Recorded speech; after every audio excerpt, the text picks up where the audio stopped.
আচ্ছা, শাড়ির ওপর দুর্গা ঠাকুরের এই মুখটা তোমাদের কেমন লাগছে বলো তো? শাড়িতে কী করে তোমরা দুর্গা মায়ের এরকম মুখ খুব সহজভাবেই আঁকতে পারবে, সেটারই সম্পূর্ণ টিউটোরিয়াল তোমাদের সাথে শেয়ার করতে চলে এলাম। হাই, আমি পায়েল, আর আমার ইউটিউব চ্যানেলে তোমাদের সবাইকে ওয়েলকাম। তো চলো এবার শুরু করা যাক। প্রথমেই শাড়িতে আমাদের দুর্গা মায়ের মুখটা ড্রয়িং করে নিতে হবে। তবে শাড়ির উপর তো ডাইরেক্ট আঁকতে একটু প্রবলেম হয়, তাই একটা বড় আর্ট পেপারে আমি প্রথমে ছবিটা এঁকে নিয়েছি। তারপর এটা শাড়ির নিচে দিয়ে দিলাম। এবার দেখতেই পাচ্ছ শাড়ির উপর ছবিটা খুব ভালোভাবেই দেখা যাচ্ছে। এবার শাড়ির উপর পেন্সিল দিয়ে ছবিটা ট্রেস করে নিতে হবে। ব্যাস, আঁকা কমপ্লিট। এবার কালার দেওয়ার পালা। মুখের পার্টে আমি এখানে দিয়েছি লাইট বা লেমন ইয়েলো অ্যাক্রিলিক কালার। পুরো মুখটাতেই হলুদ কালার দিয়ে ভরে দিতে হবে, তবে কিছু কিছু জায়গা ফাঁকা রেখে ভরতে হবে, যেমন চোখ, ঠোঁট, ভুরু এসব আর কি।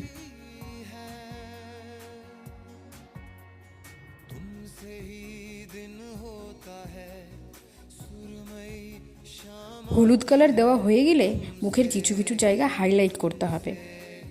হোয়াইট কালার দিয়ে ভালো করে ব্লেন্ড করে দিলেই মুখের বিভিন্ন পোর্শন হাইলাইট হয়ে যায়। দেখো, নর্মাল কোনো ক্যানভাস পেপারের ওপরে আঁকা এবং কাপড়ের ওপরে আঁকা দুটো কিন্তু সম্পূর্ণ আলাদা বিষয়। শাড়িতে কোনো কিছু আঁকা কিন্তু অতটাও সহজ নয়, তবে হ্যাঁ, প্রচুর প্র্যাকটিস করলে সেটা অবশ্যই পরে সহজ হয়ে যাবে। এরপর আমাদের করতে হবে শেডের জন্য নিয়েছি আমি এখানে অরেঞ্জ অ্যাক্রিলিক কালার। শেড করার ক্ষেত্রেও কিন্তু সেম পদ্ধতি ইউজ করতে হবে। আমাদের রঙটিকে ভালোভাবে ব্লেন্ড করতে হবে। শেড করা হলে শুধু মুখের বলে না, বডির যে কোনো পার্টই আলাদা করে খুব ভালোভাবে বোঝা যায় এবং আঁকাটা অনেকটা রিয়েলিস্টিক দেখতে লাগে। আমি যে নিজে একদম পারফেক্ট আঁকছি তা কিন্তু নয়, আমারও অনেক ভুল ত্রুটি রয়েছে। আমি সম্পূর্ণ আর্টটা শিখেছি বিভিন্ন আর্টিস্টদের ফলো করে এবং আমার নিজের প্রচুর প্র্যাকটিসের ফলে।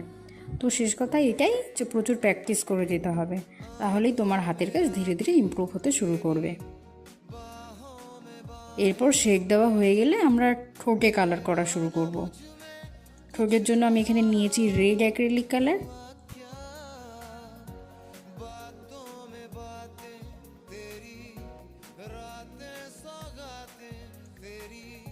দুটো ঠোঁটের মাঝে যে জায়গাটা থাকে সেখানে আমি কালো দিয়ে বর্ডার করে নিয়েছি, যাতে ওপরের ঠোঁট এবং নিচের ঠোঁটটাকে আলাদা করে ভালোভাবে বোঝা যায়।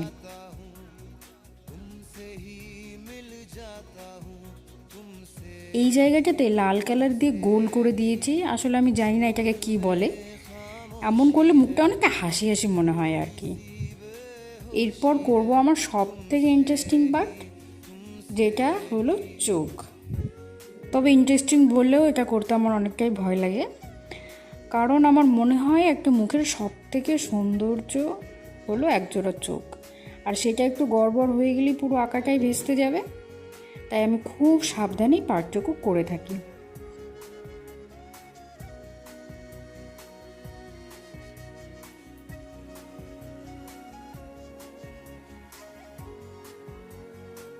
চোখের মনির ক্ষেত্রে আমি দুটো পার্টে করে কালারটা করেছি।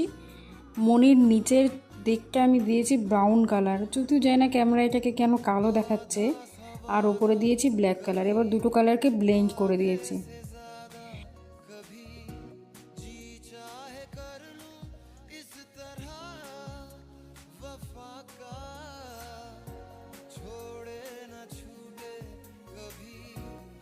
এরপর মুখের সব কমপ্লিট হয়ে গেলে গলার পার্টটুকু কালার করে নেব।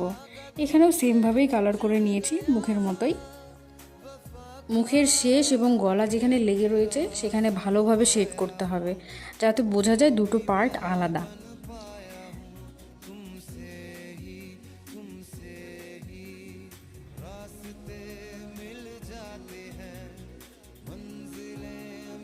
এরপর মায়ের যে গয়না বা মুকুট যাই বলো না কেন সেটা কালার করে নেব।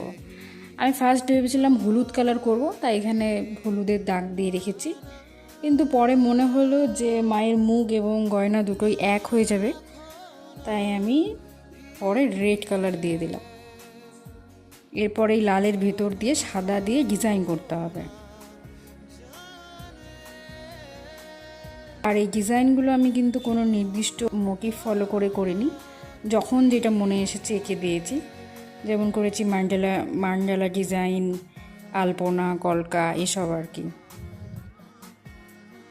তো তোমরা কমেন্ট করে জানিও যে এই লাল সাদার কম্বিনেশনটা তোমাদের কেমন লেগেছে। আমি সম্পূর্ণ নিজের মাথা ঘেঁটে বের করেছি। আমার করা এমন শাড়ির উপরে বা জামা কাপড় বা হ্যান্ড পেইন্টিংয়ের যেসব কাজই আছে, তোমাদের যদি ভালো লেগে থাকে এবং তোমরা যদি অর্ডার করতে চাও, তাহলে আমার ইনস্টাগ্রাম বা ফেসবুকে গিয়ে মেসেজ করতে পারো। আমি আমার ইনস্টাগ্রাম এবং ফেসবুক দুটো অ্যাকাউন্টের লিঙ্কই ডেসক্রিপশন বক্সে দিয়ে রাখবো, তোমরা গিয়ে দেখে আসতে পারো। শুধু শাড়ি নয়, যে কোনো রকমের হ্যান্ড পেইন্ট জিনিস তোমরা পেয়ে যাবে।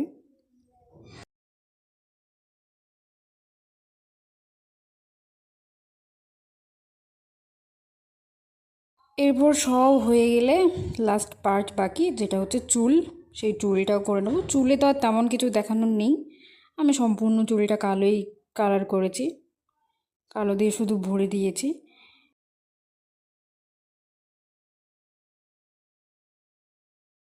এরপর শেষ পার্ট সিঁদুর, আমি সিঁদুর দানও এখানে করে দিলাম। ব্যাস কমপ্লিট। এই যে দেখে নাও তোমরা ফুল শাড়িটার লুক। আর এই পুরোটা শাড়িতে আমি কলকা ডিজাইন করেছি, আর সেই কলকা ডিজাইনের ভিডিওটাও আমি আমার শর্ট ভিডিওতে পোস্ট করেছি, তোমরা চ্যানেলে গিয়ে দেখে আসতে পারো। এতক্ষণ অবধি ভিডিওটা দেখার জন্য অনেক অনেক থ্যাংক ইউ। আর তোমাদের যদি আমার ভিডিওটা ভালো লেগে থাকে তাহলে অবশ্যই একটা লাইক করে দিও আর সাবস্ক্রাইব করে পাশে থেকো। আর হ্যাঁ, অবশ্যই বন্ধুদের সাথে বা কাছের মানুষদের সাথে শেয়ার করে দিও এবং তাদেরও দেখার সুযোগ করে দিও।